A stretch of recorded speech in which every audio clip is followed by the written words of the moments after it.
Hey guys, welcome back to the channel. I'm Tracy, and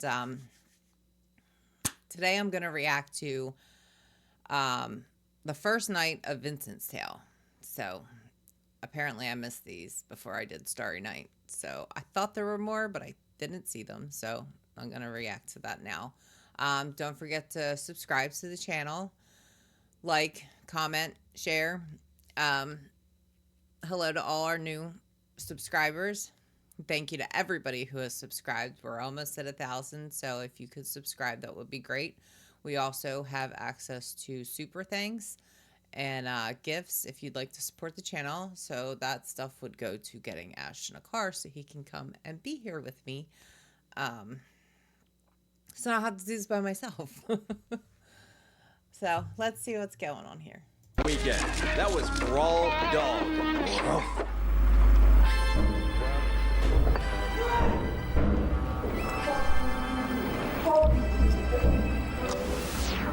Alright, we've got a chart-to-chart exclusive now coming in. Some new cat who goes by the name of REN. This one right here is I don't give two fucks. Neither does a virgin. Starving for some food for thought. I hide away. I'm a student of a melancholy prodigy, catching supernovas falling from the Milky Way. Is that a human or an angel singing? Don't shy away. Maybe I'll get high today. I'll get stuck.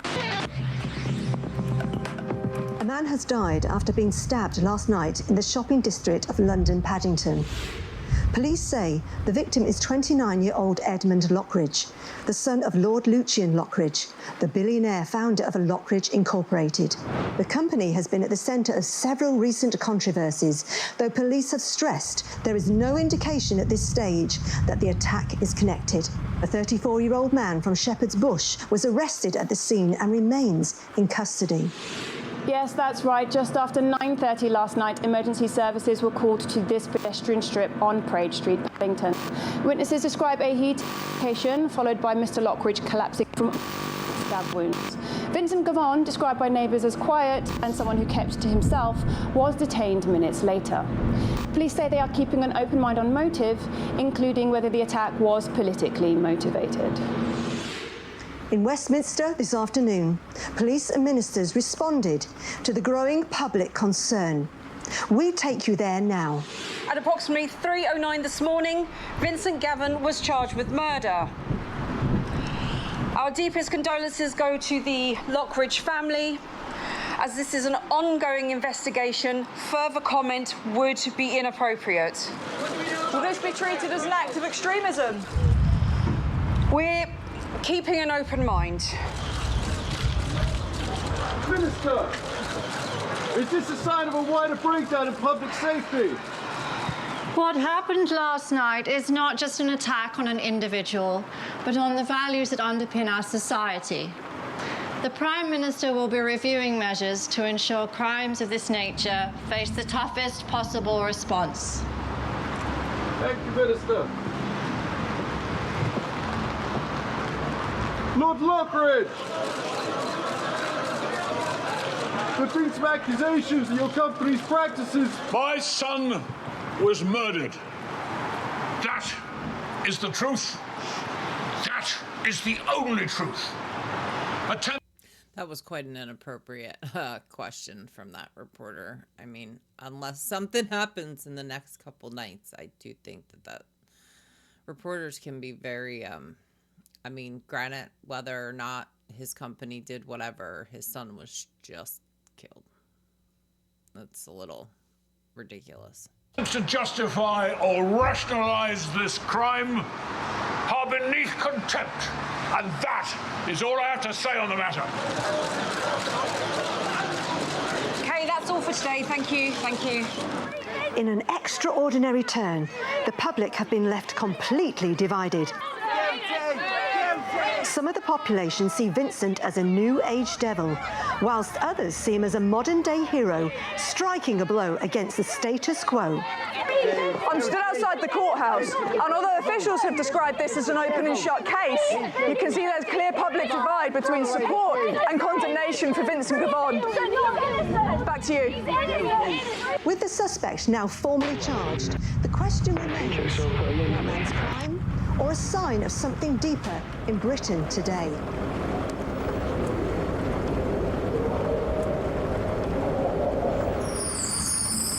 Compliance. Life without passion is a world without violence.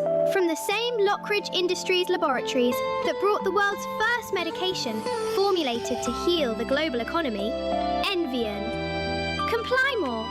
A new, groundbreaking series of treatments is here to change the world all over again. Finally, an alternative to the responsibilities faced in modern-day relationships. Throughout history, human minds have been afflicted with absurd delusions, such as individuality and fairness. Are your children... That's just creepy. Is that a commercial? That's a very, very creepy commercial.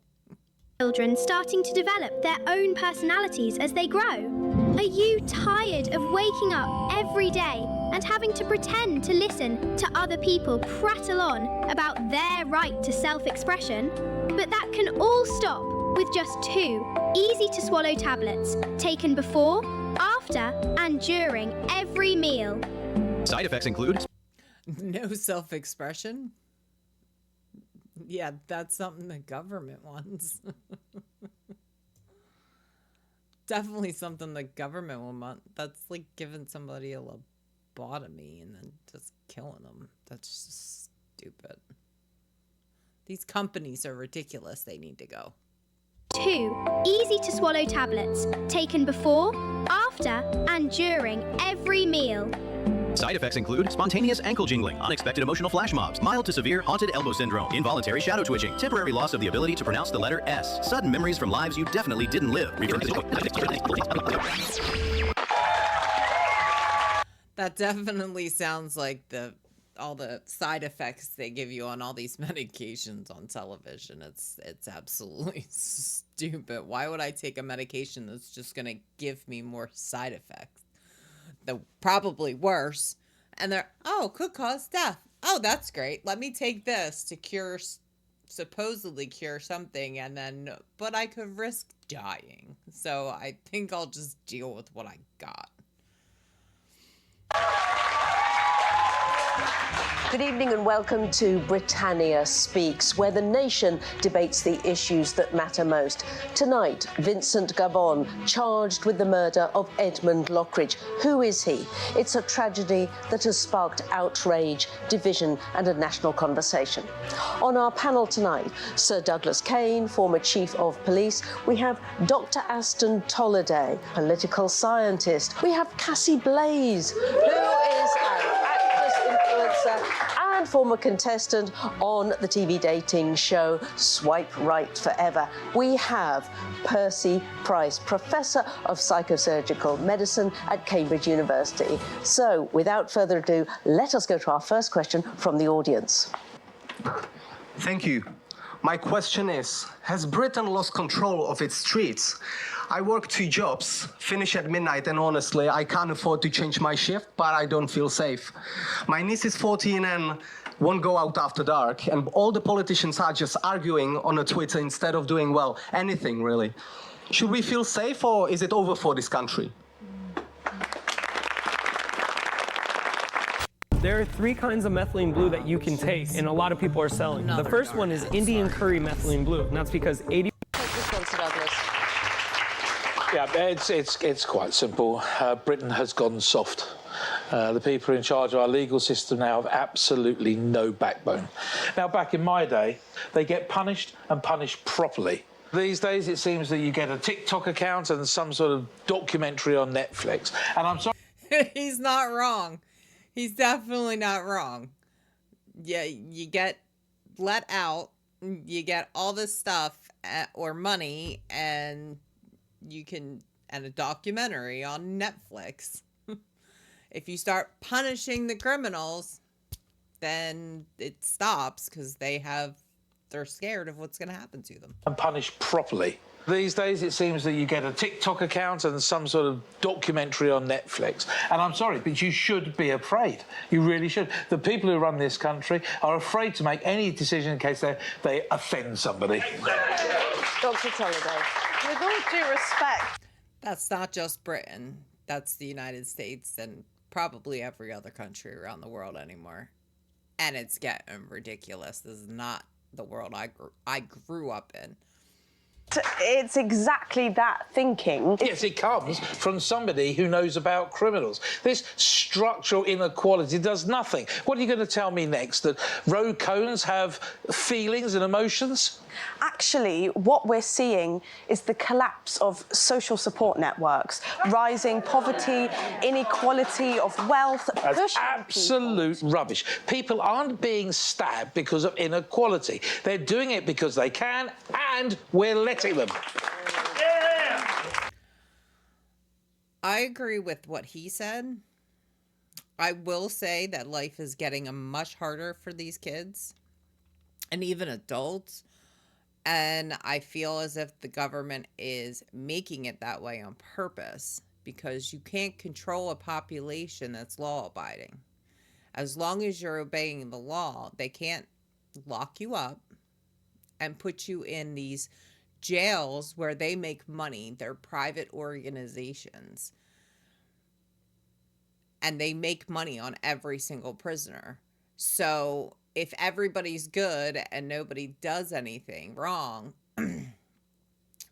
they can't put you in prison, which means then they make no money. So they make life difficult to where people are now committing crimes so that they can get more prisoners, because the more prisoners have, the more money they make. They make a lot of money off of these prisoners in prison. That's why they want to keep them there. And that's why, say you get from the 94 crime bill or 93 or 94 crime bill in the US, marijuana, you got like these max sentences of like 20, 30 years for a little bit of pot, and you're in there for 20, 30 years. And now it's legal in most states. Well, if it's now legal in your state and you're in prison, I think you should get out, because guess what? It should have never been illegal in the first place. So they're trying to make life difficult as possible, because when they back you into a corner and then you start committing crimes, then they can put you in prison and then they can control you. Let me break this up slightly and bring in Cassie here. What would you say? Well, I think that...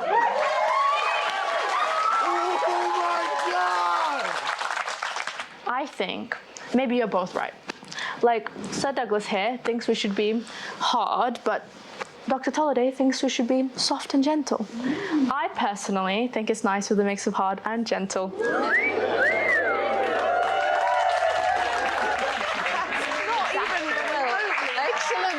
Cassie, yeah, the audience loves it, which brings us to our next question, really. Should Vincent face the harshest punishment, do you think? Yes, without a shadow of a doubt. I mean, let's set an example. Let's be harsh. Let's give him the worst we can do. Let's brand him. Let's publicly humiliate him. Whatever needs. We've got...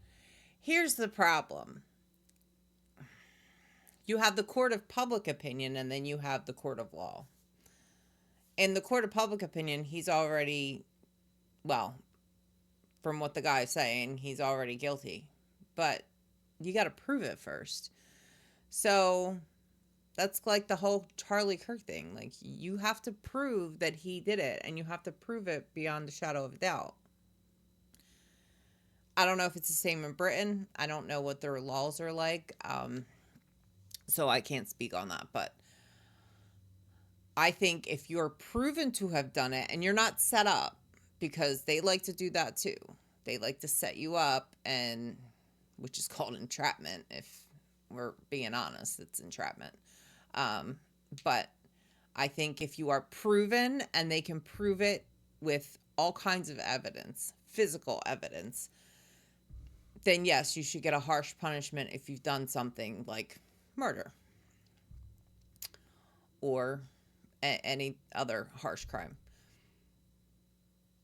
At the same time, you have to be really, really careful about saying, oh yeah, they did it. They need to go to prison, and they need to be there for blah, blah, blah.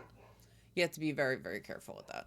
To stop people from doing these offences, we've got to make crimes that are unappealing as possible. That's medieval. Every study shows that harsher punishments... I'm sorry, I'm going to have to interrupt you there. I'm sorry. This study stopped someone from getting murdered in Paddington last night? No. Now, you can make statistics and anything you want, as long as you want, but it's not going to stop a blade from going into your gut, and nor is your PhD. What works is investment in communities. Oh, yes, brilliant. So welfare handouts to youth clubs so that... When I was growing up, we had community, okay? Everybody looked out for each other. Everybody looked out for everybody's kids. Now... there is no community. Like, there's no, you're looking out for my kids, I'm looking out for your kids. Like, if I did something wrong when I was a kid, my neighbor was screaming at me and went and told my parents and I got in trouble. Now, if you yell at someone else's child, they're coming to your door. Don't you yell at my child. Who do you think you are? The community's gone in our neighborhoods. Like, there's zero community. And she does have kind of a point about the community, but the thing is, you need that community, but you also need law and order. You also need to be able to hold people accountable when they do wrong, not give them a slap on the wrist, especially with something as brutal as murder. Some of these thugs can do interpretive dance for their feelings. It's called therapy. Called a waste of money. What do you think, Cassie? What would you say? Well, I don't even know Vincent, but if it makes everyone feel safer, I think we should just punish him, right? Like... Off with his head! The vibes are what's important here, so if he's gonna bring the bad vibes, I think he should do the time, honey.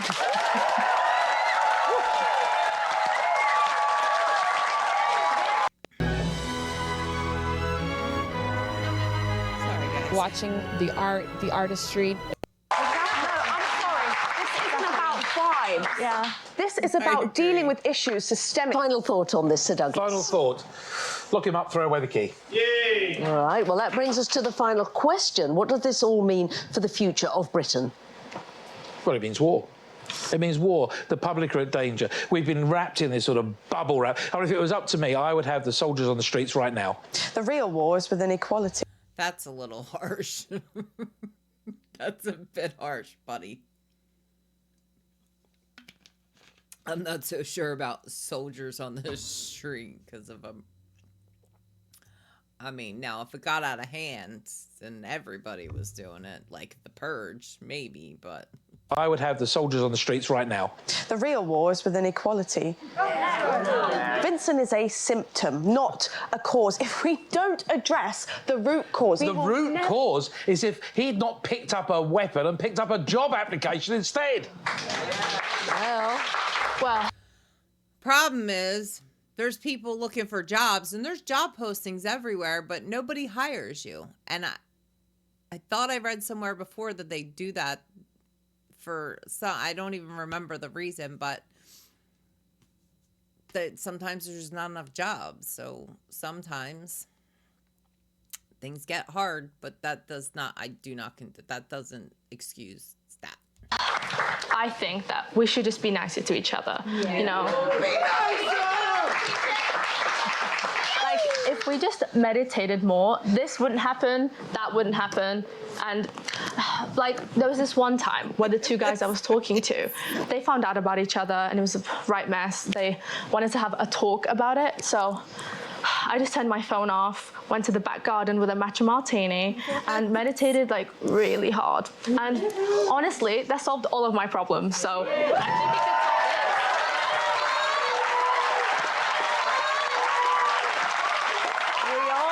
Of time, so I'm going to say thank you to our panel, but also Professor Price, you've been rather quiet sitting there, made a lot of notes. Do you have any insights to share with us? Yes. You people talk of punishment, yes? Policy. poverty, and whatever it is you're talking about, but crime is not a social issue. No. It is a neurological one. It is a matter of circuitry, misfiring impulses, faulty wiring in the prefrontal cortex. You see, we can punish, yes, and punish and punish. Naughty boy. yeah. But nothing ever changes, right? And why? Because we are disciplining behavior when we could simply repair the machine. You, sir, would you imprison or jail a lamp simply for flickering? No, of course not. It would be preposterous, it would be absurd. You would simply acquire a new bulb. Well, Vincent is a broken lamp. And I have a new light bulb.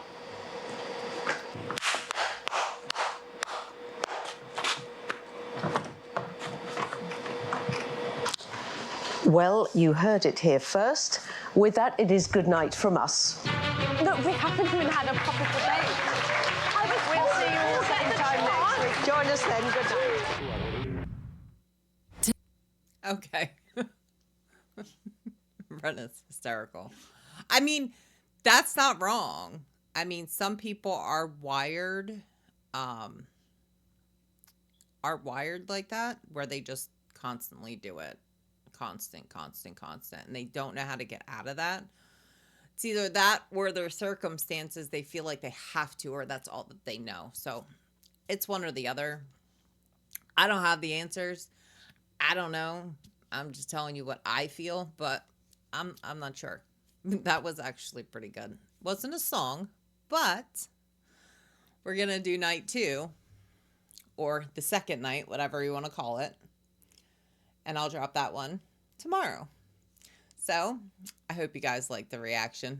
I know it's a little long, but guess I'll see you guys on the next one. Don't forget to like, comment, share, subscribe. Bye.